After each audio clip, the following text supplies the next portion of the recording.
Kabado ngayon ang ICC o International Criminal Court dahil sa loob lamang ng maikling panahon, 5 bansa ang nagpahayag ng kanilang intensyong lisanin ang pandaigdigang hukuman na ito.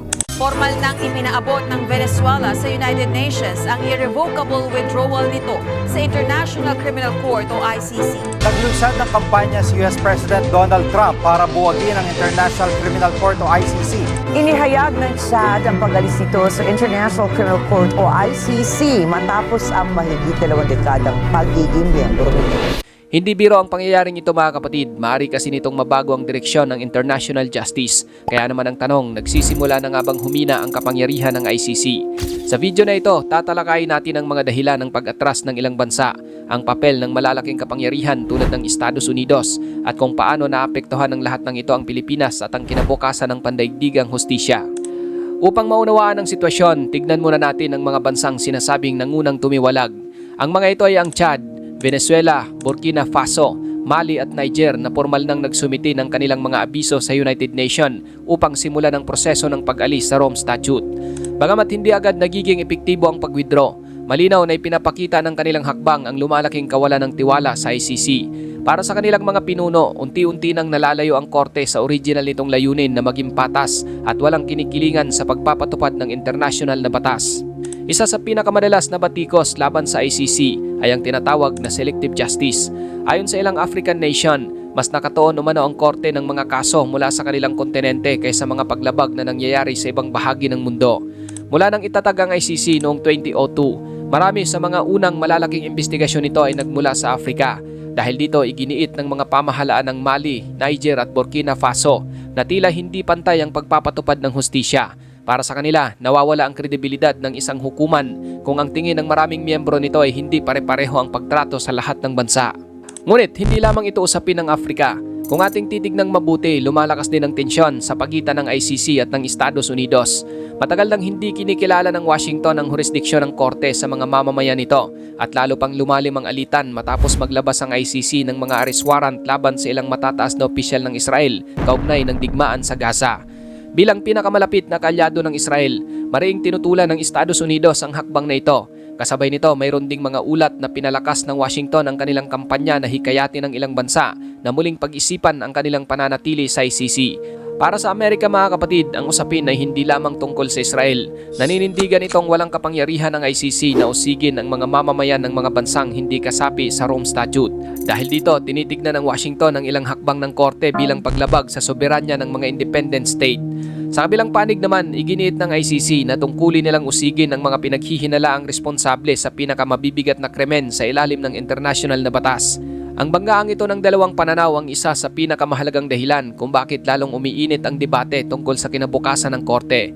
Ngayon, hindi rin maaring pag-usapan ng isyong ito nang hindi binabanggit ang Pilipinas. Noong March 2018, inanunsyo ng administrasyon ni dating Pangulong Rodrigo Duterte ang pag-alis ng bansa sa Rome Statute matapos simula ng ICC ang paunang pagsusuri sa kampanya kontra illegal na droga.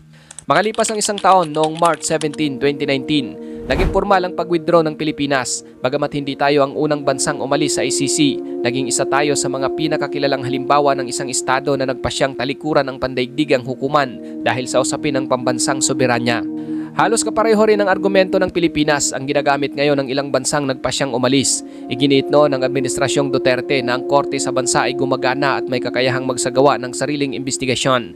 Sa ilalim ng prinsipyo ng complementarity, maaari lamang umaksyon ng ICC kung hindi kaya o ayaw kumilos ng pambansang hudikatura. Dahil dito, sinabi ng pamahalaan na wala ng batayan upang manghimasok ang internasyonal na hukuman sa mga usaping sakop ng Pilipinas. Gayunman, may isang mahalagang bagay na madalas nakaligtaan sa usaping ito. Ang pag-alis sa Rome Statute ay hindi otomatikong nagpapawalang bisa sa mga kasong nagsimula habang miyembro pa ang isang bansa. Nakasaad sa Article 127 ng Rome Statute na mananatiling maaring ipagpatuloy ng ICC ang mga investigasyong sinimulan bago naging epektibo ang pag-withdraw. Ito ang dahilan kung bakit nagpatuloy ang proseso ng kaso kaugnay ng war on drugs kahit wala na sa ICC ang Pilipinas. Sa madaling salita, maaring pigilan ng pag-withdraw ang jurisdiksyon sa mga susunod na pangyayari. Ngunit hindi nito otomatikong binubura ang mga naunang pananagutan. Ngayon, habang umiinit ang usapin tungkol sa pag-alis ng ilang bansa sa ICC, isa pang malaking dagok ang tumama sa mismong pamunuan ng korte.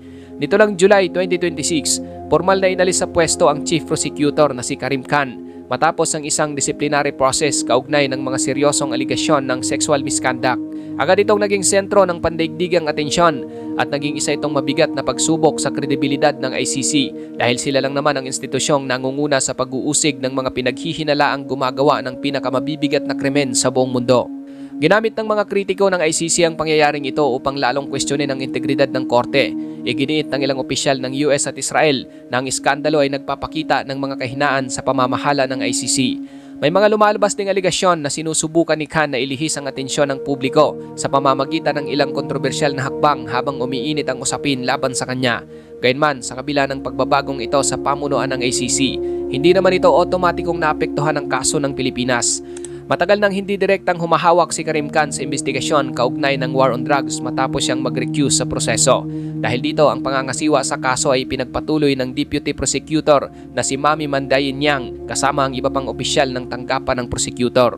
Sa kasalukuyan, nakatagdang magsimula ang paglilitis laban kay dating Pangulong Rodrigo Duterte sa November 30 kung walang magiging pagbabago sa schedule ng korte.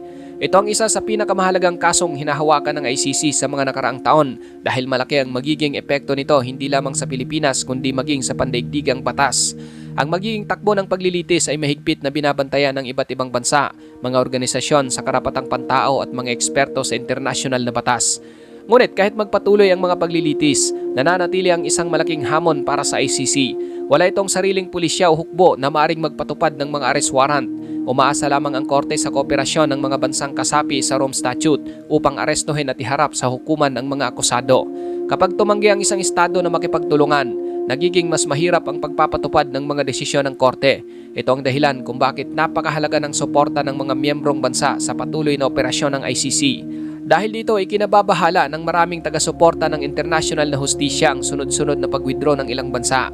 Kung magpapatuloy ang ganitong trend at mababawasan pa ang mga kasaping estado, maaaring mas humirap para sa ICC na ipatupad ang ilan sa mga desisyon nito.